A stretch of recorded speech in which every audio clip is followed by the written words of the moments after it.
नमस्कार साथियों, आज के इस वीडियो में आप द्वारकाधीश मंदिर जो कि मथुरा में स्थित है वो देखने जा रहे हैं। उसके कुछ संपादित अंश यहाँ पर मैंने आपके समक्ष प्रस्तुत किए हैं। तो दोस्तों, ये है वो भवन जिसमें राजाधिराज द्वारकाधीश प्रभु श्री कृष्ण भगवान की विग्रह को स्थापित किया हुआ है। मंदिर के बाहर ये मुख्य द्वार है। इसी मुख्य द्वार से अंदर प्रवेश दिया जाता है और मंदिर के बाहर कोई पार्किंग वगैरह की व्यवस्था भी नहीं है। तो दोस्तों, कुछ सीढ़ियां चढ़ जाने के बाद में आप मंदिर के अंदर बने प्रांगण में पहुंच जाएंगे और दाएं हाथ पर जो आपको स्क्रीन दिखाई दे रही है, इस पर आपको आरतियों के समय देखने को पढ़ने को मिल जाएगा।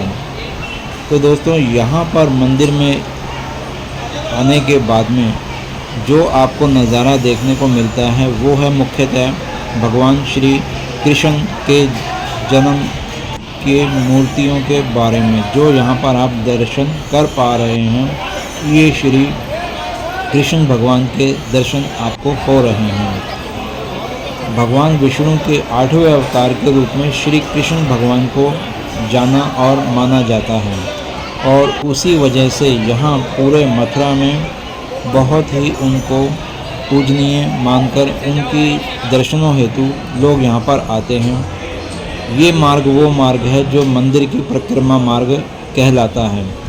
मंदिर का निर्माण 1814 में सेठ गोकुलदास पारिक द्वारा करवाया गया था।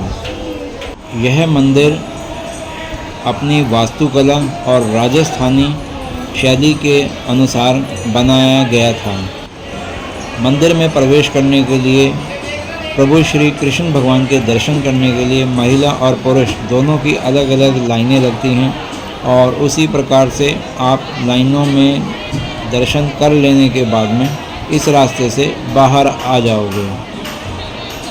क्योंकि भगवान श्री कृष्ण का यह मंदिर सबसे ज़्यादा मशहूर है मथुरा में, उनकी जन्मस्थली के बाद में। जो भी जन्मस्थली के दर्शन करने के लिए आता है वो वहाँ पे दर्शन कर लेने के बाद में द्वारकाधीश मंदिर में ज़रूर आता है।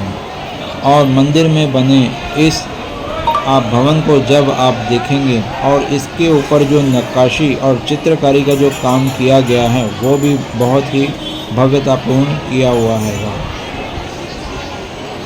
श्री कृष्ण भगवान की मूर्ति या विग्रह जो भी आप कहिए, वो यहाँ पर काले संगमरमर पत्थर की बनी हुई है और दर्शन करने के बाद में इस द्वार से आपको बाहर आ जाना होता है। बाहर आ जाने के बाद आपके लेफ्ट हैंड साइड पे विश्राम घाट है। विश्राम घाट से इस ओर जाते हुए यहाँ आपको हनुमान जी मंदिर के भी दर्शन हो जाएंगे और बाज़ार में बनी हुई ये कुछ छोटी बड़ी दुकानें भी आपको देखने को मिलेंगी घाट की ओर जाते हुए। तो सामने माँ जमुना जी के भी दर्शन होने शुरू हो चुके हैं और यहाँ पर आने के बाद में आप चाहें तो बोटिंग आदि भी कर सकते हैं, नौका भ्रमण कर सकते हैं। और ये है कुछ घाट का नज़ारा और सामने है जमुना जी के दर्शन। घाट पर यहाँ कई सारी आपको नाव मिल जाएंगी जो कि मोटर बोट भी हैं और चप्पू से चलने वाली भी हैं। तो आइए अब मैं आपको लेकर के चलता हूँ नौका में बैठकर जमुना जी की सैर करने के लिए। और सामने ही एक दृश्य पुल के ऊपर से रेलगाड़ी जाती हुई नज़र आ रही है जो कि यहाँ से करीब आधा किलोमीटर की दूरी पर होगा। ऐसा बताया जाता है कि कृष्ण भगवान ने जब कंस को यहाँ पर वध किया था, अर्थात उसको मारा था, तब उसके बाद में कृष्ण भगवान ने यहाँ यमुना किनारे बैठकर कुछ देर आराम किया था, विश्राम किया था। तभी से इस घाट का नाम विश्राम घाट पड़ गया है। तो दोस्तों, सामने काफ़ी सारी बोट्स खड़ी हैं, इनसे पूछता हूँ क्या किराया लगेगा। कितने रुपए सवारी है भाई? 100 रुपये सवारी है सरकार। चलो भैया। तो दोस्तों, बोट का एक आदमी का किराया 100 रुपये है। ये तय कर लेने के बाद में मैं भी इस बोट में जमुना जी की नौका विहार करने के लिए इसमें बैठ गया। और आप भी जब यहाँ नौका में बैठने की इच्छा रखें तो जो भी यहाँ के बोट चालक हैं, केवट हैं, उनसे अपनी प्रति टिकट के बारे में ज़रूर पूछ लें, क्योंकि कुछ लोग यहाँ पे 200 रुपया भी बताते हैं। और विश्राम घाट से लेकर के ये बोट वाले कंस किला तक लेके जाते हैं और फिर वापस विश्राम घाट पर ही आकर के छोड़ देते हैं। आना जाना एक आदमी का 100 रुपये मात्र लगता है। तो अगर आपको नाव में बैठने में डर ना लगता हो तो ज़रूर सवारी कीजिए। अंदर एंट्री नहीं है। सामने ये है कंस किला या कंस का किला। काफ़ी हद तक ये जर्जर हो चुका है और इसी इमारत को कंस किला के नाम से जाना जाता हैगा।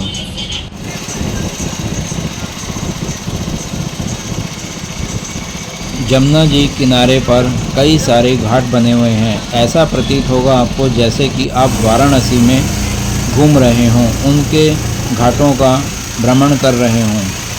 और इन घाटों के बारे में नाव चालक जो होते हैं वो जानकारी भी साथ साथ देते हुए जाते हैं। उससे हर घाट के बारे में उसका नाम और उसकी जानकारी थोड़ी बहुत ये बोट वाले शेयर आपके साथ कर देते हैं।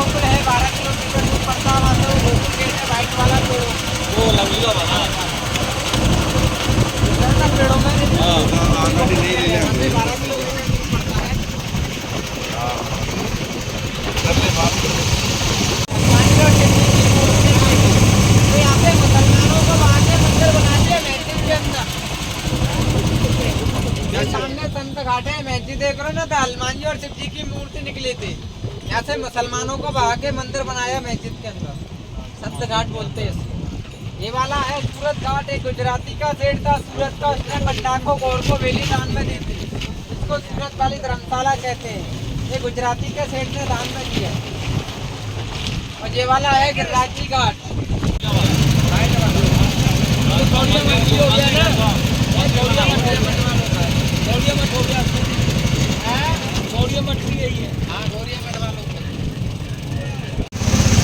बोट वाले भैया ने ये भी बताया था कि जो सामने वाला घाट आपको नज़र आ रहा है, कंस का वध हो जाने के बाद में उसकी पत्नी ने यहाँ पर अपने आप को सती कर दिया था और उनके सती हो जाने के बाद में ये घाट का निर्माण हुआ था। तो दोस्तों, ये थी एक संक्षिप्त सी जानकारी जो कि मथुरा के द्वारकाधीश मंदिर और विश्राम घाट और जमुना जी के किनारे बने हुए घाटों की जानकारी नाम सहित दी गई है।